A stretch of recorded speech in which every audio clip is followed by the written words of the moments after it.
Assalamualaikum warahmatullahi wabarakatuh. Bersama saya Cikgu Afzain bagi modul 1 tingkatan 5, analisis dan tafsiran penyata kewangan untuk membuat keputusan.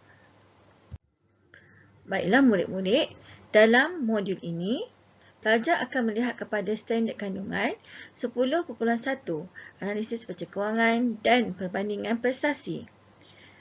Dalam standard pembelajaran ini, murid boleh pertama 10.1.1 menerangkan tujuan analisis penyata kewangan dan yang kedua jenis nisbah dalam analisis penyata kewangan.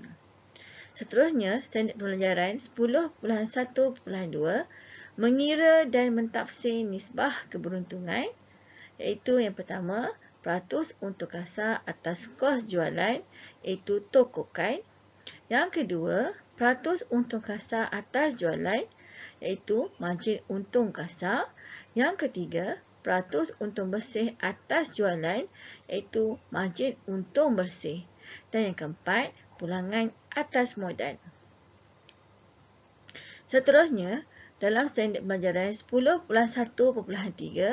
murid boleh mengira dan mentafsir nisbah kecairan.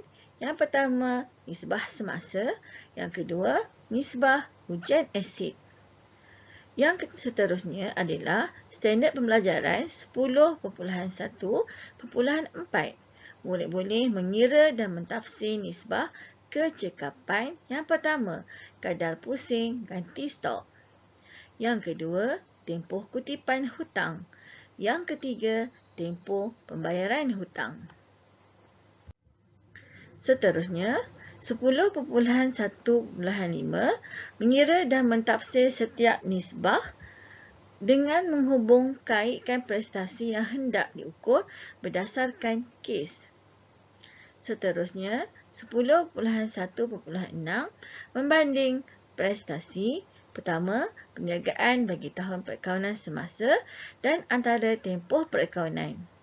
Seterusnya yang kedua, antara perniagaan dalam industri yang sama. Bagi standard pembelajaran 10.1.7, pelajar dapat merumuskan dapatan analisis dan mencadangkan cara meningkatkan prestasi perniagaan berdasarkan pencapaian tahun perakawanan semasa dan antara tempoh perakawanan. Seterusnya, standard pembelajaran 10.1.8 merumuskan dapatan analisis dan memilih perniagaan berdasarkan prestasi. Baiklah murid-murid, kita lihat kepada murid-murid boleh merujuk buku teks. Seterusnya kita lihat kepada tujuan analisis penyata kewangan. Seperti yang murid-murid pernah pelajari semasa di tingkatan 4, penyata kewangan terdiri daripada akaun perdagangan dan untung rugi serta penyata kedudukan kewangan. Jadi, siapakah pihak-pihak yang akan menggunakan penyata kewangan? Baiklah, yang pertama, pihak pengurusan. Tujuan analisis penyata kewangan untuk pihak pengurusan adalah menilai prestasi perniagaan dan seterusnya membuat keputusan kewangan perniagaan. Pihak yang kedua yang menggunakan penyata kewangan adalah pihak luar. Tujuannya adalah untuk membuat keputusan mengenai kemudahan kredit. Dan yang ketiga adalah pihak pelabur. Pihak pelabur yang menggunakan penyata kewangan adalah untuk membantu pihak pelabur membuat keputusan yang berkaitan dengan pelaburan.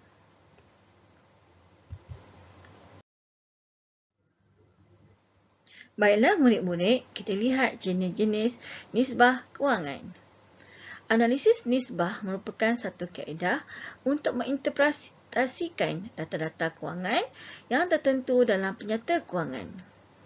Analisis nisbah ini berfungsi sebagai petunjuk atau alat pengukur kedudukan kewangan serta sebagai perbandingan dan tafsiran. Cuba kita lihat apakah jenis-jenis nisbah yang ada. Baiklah, yang pertama, nisbah keberuntungan. Nisbah keberuntungan ini adalah untuk mengukur kemampuan sesebuah perniagaan dalam memperolehi keuntungan. Seterusnya adalah nisbah kecairan. Untuk melihat mengukur keupayaan perniagaan membuat berbagai jenis pembayaran kepada pihak luaran seperti pembekal dan bank. Seterusnya, nisbah ini menunjukkan keadaan mampu bayar sesebuah perniagaan. Seterusnya yang ketiga adalah nisbah kecekapan. Nisbah kecekapan ini adalah untuk mengukur kecekapan perniagaan mengurus inventory.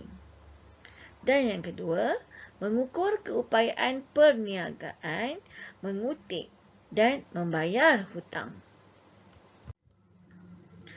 Sekarang kita lihat apakah dia nisbah keberuntungan. Baiklah murid-murid, kita lihat apakah dia nisbah keberuntungan. Nisbah keberuntungan adalah peratus untung kasar atas kos jualan. Untung kasar dan juga kos jualan kita dapati dalam akaun perdagangan. Apakah dia nisbah keberuntungan? Iaitu mengukur peratus pertambahan pada kos barang bagi mendapatkan harga jualan. Ianya juga menunjukkan hubungan antara kos jualan dengan untung kasar. Dan nisbah ini menunjukkan keberkesanan sesebuah perniagaan mengawal harga jualan dan kos untuk memaksimumkan keuntungan. Mari kita lihat rumus peratus untung kasar atas kos jualan, iaitu untung kasar bahagi kos jualan darab 100%. Cuba kita contoh berikut. Pengiraan peratus untung kasar atas kos jualan ataupun tokokan. Iaitu, contoh yang pertama iaitu jualan bersih diberi sebanyak RM Malaysia 112,000, kos jualan RM Malaysia 70,000. Oleh itu, peratus untung kasar atas jualan adalah RM42,000 bahagi dengan RM70,000 darab dengan 100. Bagaimana untuk mendapatkan untung kasar? Untung kasar adalah jualan bersih tolak kos jualan. 112,000 tolak 72,000 adalah 42,000. Maka, dapatlah nilainya 60%. 60% itu tafsirannya adalah bagi setiap RM1 kos jualan, untung kasar yang diperolehi adalah 60 sen.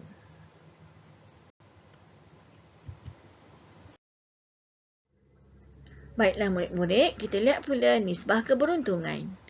Nisbah keberuntungan adalah peratus untung kasar atas jualan ataupun kita panggil margin untung kasar. Nisbah keberuntungan adalah untung kasar yang diperolehi daripada setiap ringgit jualan bersih. Ianya menunjukkan hubungan antara untung kasar dengan jualan bersih. Murid-murid masih ingat di manakah letaknya untung kasar dan jualan bersih? Ya, kedua-duanya dalam akaun perdagangan. Maka, rumus untuk nisbah keberuntungan adalah peratus untung kasar atas kos jualan bersamaan untung kasar bahagi jualan bersih darab 100%. Contoh berikut adalah pengiraan peratus untung kasar atas jualan. Jualan adalah ringgit Malaysia 130,000. Untung kasar yang diberi adalah 20,000.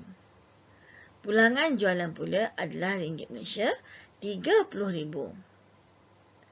Oleh itu, peratus untung kasar atas kos jualan adalah untung kasar bahagi jualan bersih darab 100 Jadi, untung kasarnya adalah ringgit Malaysia RM20,000. Jualan bersihnya pula adalah RM100,000. Bagaimanakah untuk mendapatkan RM100,000? Murid-murid masih ingat? Jualan bersih equal jualan tolak pulangan jualan. RM130,000 kita tolakkan dengan RM30,000. Maka dapatlah angka ringgit Malaysia RM100,000. Dan jawapannya adalah 20%. Apakah tafsiran 20% itu? Bagi setiap ringgit jualan bersih, untung kasar yang diperolehi ialah 20 sen. Baiklah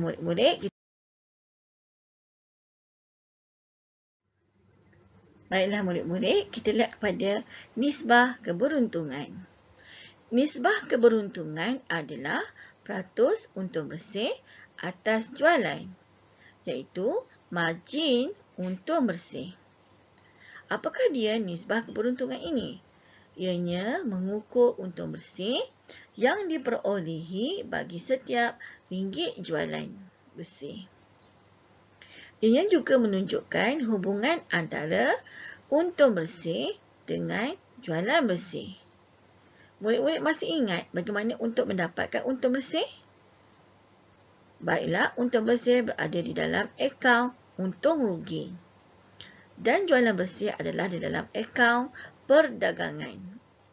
Rumus untuk untung bersih adalah peratus untung bersih atas kos jualan bersamaan untung bersih bahagi jualan bersih darab 100%. Mari kita lihat contoh. Baiklah, jualan yang diberi adalah sebanyak ringgit Malaysia RM90,000. Okey, di situ cikgu ada sedikit kesilapan. Untung kasar itu adalah untung bersih. Bukannya untung kasar ya. Untung bersih. Okey, nanti betulkan ya. Untung bersih adalah RM20,000. Pulangan jualan adalah RM10,000. Oleh itu, peratus untung bersih atas jualan adalah untung bersih bahagi jualan bersih darab 100%, iaitu untuk untung bersih ringgit Malaysia RM20,000. Jualan bersih pula adalah jualan tolak pulangan jualan. Dapatlah angka ringgit Malaysia RM80,000. Dan jawapannya adalah 25%. Apakah tafsiran bagi 25% itu? Tafsirannya adalah bagi setiap ringgit jualan bersih, untung bersih yang diperolehi ialah 25 sen. Baiklah murid-murid, kita lihat kepada nisbah keberuntungan.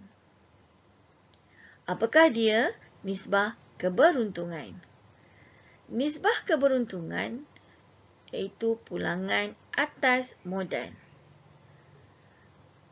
Ianya adalah untuk mengukur untung bersih bagi setiap ringgit modal yang dilaburkan. Ianya juga menunjukkan hubungan di antara untung bersih dengan modal awal. Dan rumusnya adalah pulangan atas modal bersamaan untung bersih bahagi modal awal darab 100%. Baiklah murid-murid, dari manakah murid-murid boleh dapati untung bersih dan juga modal awal? Untung bersih boleh didapati di dalam akaun untung rugi dan modal awal dalam penyata kedudukan kewangan. Mari kita lihat contoh yang diberi. Modal awal RM85,000. Untung bersih ringgit Malaysia RM15,300. Oleh itu, murid-murid, untuk mengira peratus untung bersih, iaitu untung bersih bahagi dengan modal awal. iaitu untung bersih 15,300. Modal awal 85,000. Maka dapatlah jawapannya 18%. Apakah tafsiran kepada 18% ini? Tafsirannya ialah bagi setiap RM1 modal yang dilaburkan, untung bersih yang diperolehi adalah 18 sen. Baiklah murid-murid, selesai sudah untuk nisbah keberuntungan. Sekarang kita lihat pula nisbah kecairan. Baiklah murid-murid, kita lihat nisbah kecairan, iaitu nisbah yang pertama, nisbah semasa. Apakah dia nisbah semasa?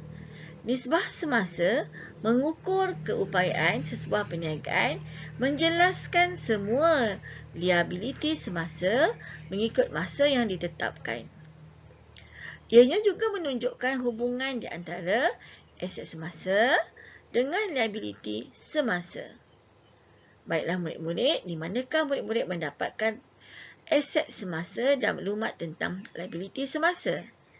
Ya, kedua-duanya di dalam penyata kedudukan kewangan. Mari kita lihat contoh pengiraan nisbah semasa. Aset semasa ringgit Malaysia RM40,000. Liabiliti semasa RM20,000. Maka aset semasa bahagi liabiliti semasa iaitu RM40,000 bahagi dengan RM20,000. Jawapannya adalah 2:1. Apakah tafsiran bagi 2:1 ini?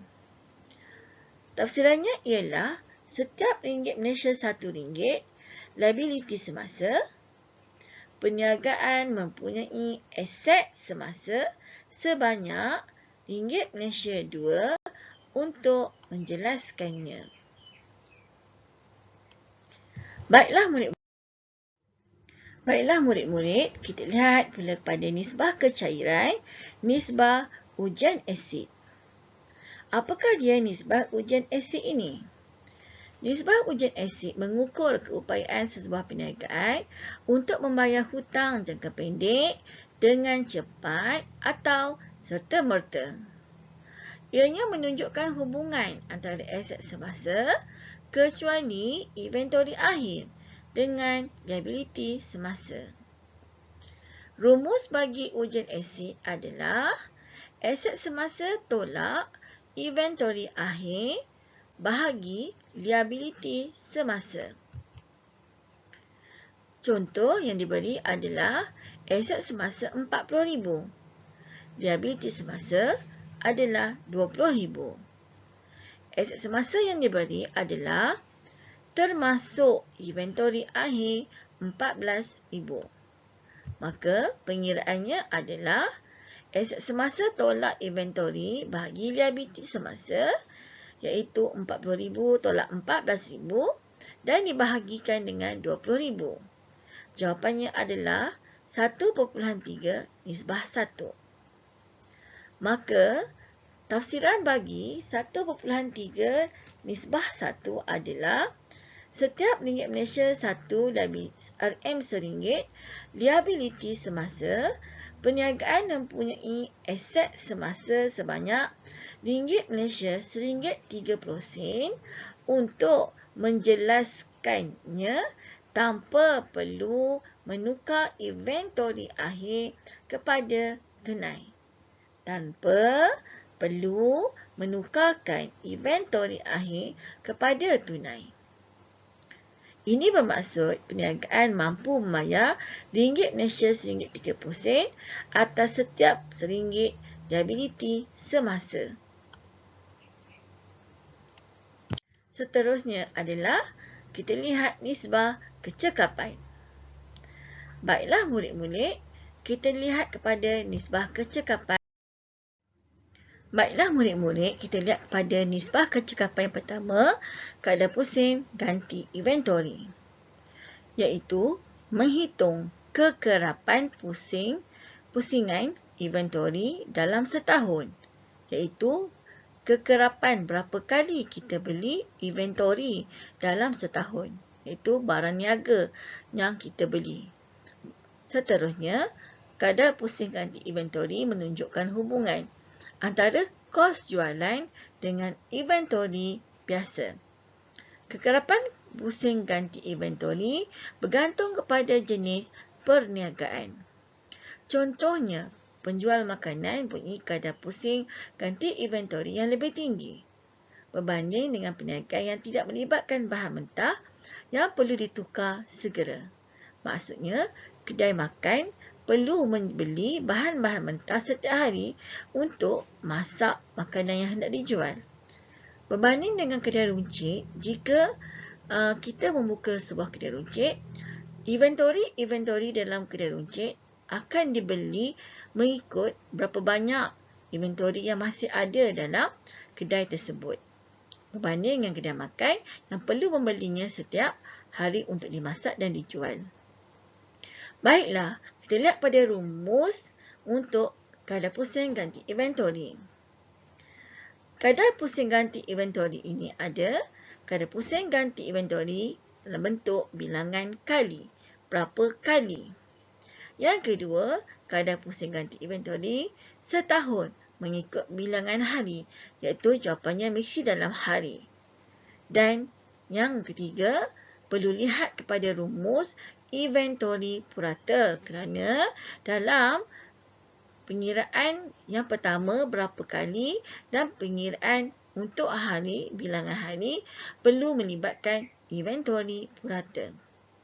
Baiklah, kita lihat kepada kadar pusing ganti inventory bilangan hari, iaitu kos jualan bahagi dengan inventory purata. Inventory purata adalah inventory awal tambah inventory akhir bahagi 2. Begitu juga dengan kadar pusing ganti inventory setahun untuk bilangan hari, inventory purata. Bagaimana untuk dapat inventory purata? Inventory awal tambah inventory akhir bahagi 2. Bahagi dengan kos jualan. Kos jualan. Dan darab dengan 365 hari. Baiklah murid-murid, di manakah murid-murid akan dapat perkataan inventory awal dan inventory akhir? Ya, maklumat ini boleh didapati di dalam akaun perdagangan. Seterusnya adalah, baiklah murid-murid, kita lihat kepada pengiraan nisbah kecekapan pertama, kadar pusing ganti inventory. Baiklah, contoh yang diberi, kos jualan 56,700. Inventory awal 14,090 dan inventory akhir 20,540. Kita lihat pengiraan inventory purata terlebih dahulu, iaitu inventory awal tambah inventory akhir bahagi 2. Jawapannya adalah ringgit Malaysia 17,315. Seterusnya kita lihat kepada pengiraan kadar pusing ganti inventory kali. Maaf ya cikgu, di situ ada sedikit kesilapan, bukannya hari tetapi adalah kali. Okey, kita padam ya yang kali tu. Okey, bilangan hari tu kita potong, ia adalah kali. Okey, jadi untuk mengira kali pula adalah kos jualan bahagi inventory purata, iaitu 56,700 bahagi dengan 17,315 adalah 3.27 kali. Untuk hari pula adalah inventory purata bahagi kos jualan 17,315 bahagi dengan 56,700 darabkan 365 hari adalah sebanyak 111.46 hari, ataupun kalau kita bundarkan adalah kepada 112 hari. Apakah tafsirannya? Tafsirannya adalah kadar pusing ganti inventory menunjukkan bahawa perniagaan telah menggantikan atau membeli inventory baru sebanyak 3.27 kali atau mengambil masa 112 hari. Okey, bukan 111 ya, kita silap situ. Itu 112 hari dalam suatu tempoh perakaunan. Ya. Jadi yang 111 tu mengikut skema sekarang adalah 112 hari dalam satu tempoh perakaunan. Maksudnya, perniagaan ini mengambil masa 3.27 kali. Ya, selama setahun 3 kali atau 3.27 kali untuk membeli stok baru bagi perniagaannya ataupun sebanyak 112 hari. Baiklah, kita lihat pula kepada tempoh kutipan hutang, iaitu nisbah kecekapan yang kedua, tempoh kutipan hutang. Tempoh kutipan hutang mengukur keupayaan atau kecekapan perniagaan membuat kutipan hutang daripada pelanggan.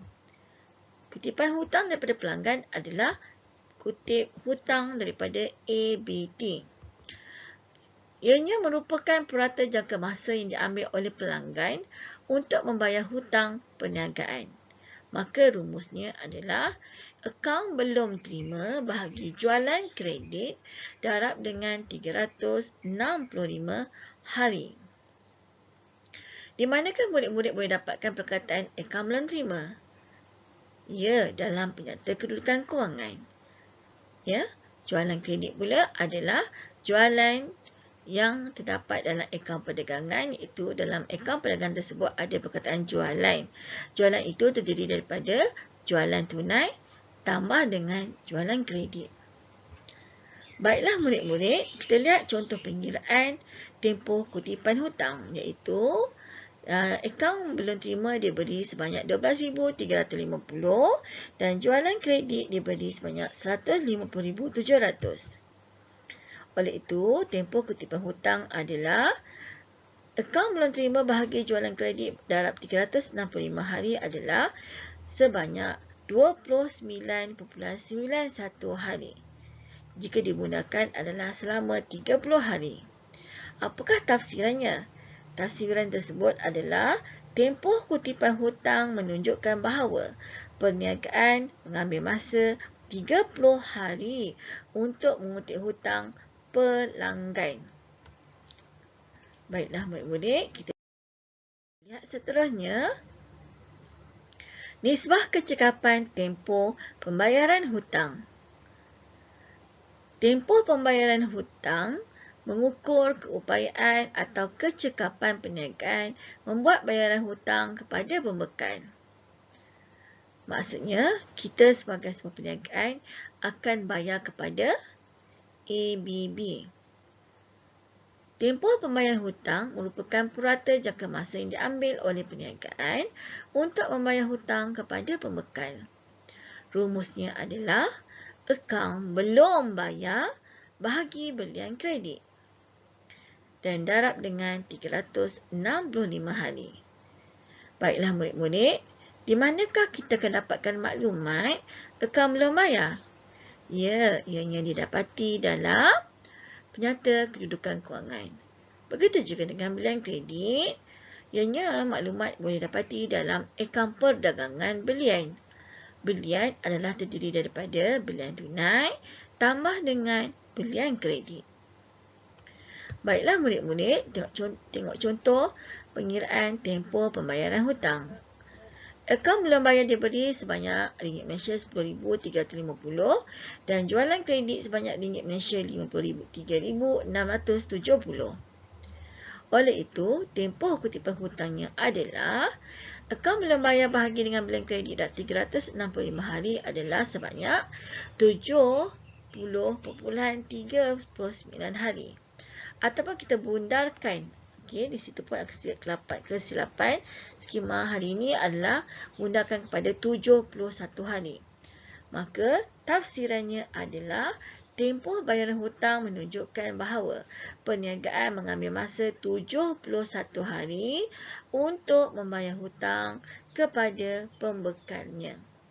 Ya, 71 hari untuk membayar hutang kepada ABB. Baiklah murid-murid, Setakat ini, cikgu rasa cikgu telah selesaikan semua nisbah-nisbah yang terdapat dalam tajuk ini, iaitu nisbah keberuntungan, nisbah kecairan dan nisbah kecekapan. Iaitu dalam nisbah keberuntungan tadi, kita telah sentuh nisbah peratus untung kasar atas jualan, peratus untung kasar atas kos jualan ataupun kita panggil sebagai tokokan. Yang kedua, peratus untung kasar atas jualan iaitu margin untung kasar. Dan nisbah yang ketiga iaitu nisbah keberuntungan iaitu peratus untung bersih atas jualan, margin untung bersih dan juga nisbah keberuntungan pulangan atas modal. Seterusnya, dalam tajuk nisbah kecairan, kita telah melihat kepada nisbah semasa dan juga nisbah ujian asid. Untuk nisbah seterusnya, iaitu nisbah yang terakhir, iaitu nisbah kecekapan, iaitu nisbah bagi kadar pusing ganti inventory. Yang kedua, kadar pusing ganti inventory, tempoh kutipan hutang, dan yang ketiga, tempoh pembayaran hutang. Baiklah murid-murid, daripada ketiga-tiga nisbah tersebut, kita telah menyelesaikan untuk tajuk kita pada hari ini dan bertemu cikgu pada kelas akan datang dengan pengiraan-pengiraan bagi standard pembelajaran yang seterusnya. Baiklah murid-murid, untuk hari ini, pelajar boleh mencapai tahap penguasaan 1, menyenaraikan jenis nisbah. Yang kedua, tahap penguasaan 2, menerangkan tujuan analisis penyata kewangan. Yang ketiga, mengira semua nisbah berdasarkan maklumat yang diberi. Dan yang keempat, mentafsir semua nisbah berdasarkan dapatan hitungan. Jadi pada kelas akan datang, kita akan buat untuk tahap penguasaan yang seterusnya. Jadi cikgu rasa itu saja untuk kali ini. Bertemu dengan cikgu lagi pada kelas akan datang. Assalamualaikum warahmatullahi wabarakatuh dan selamat maju jaya.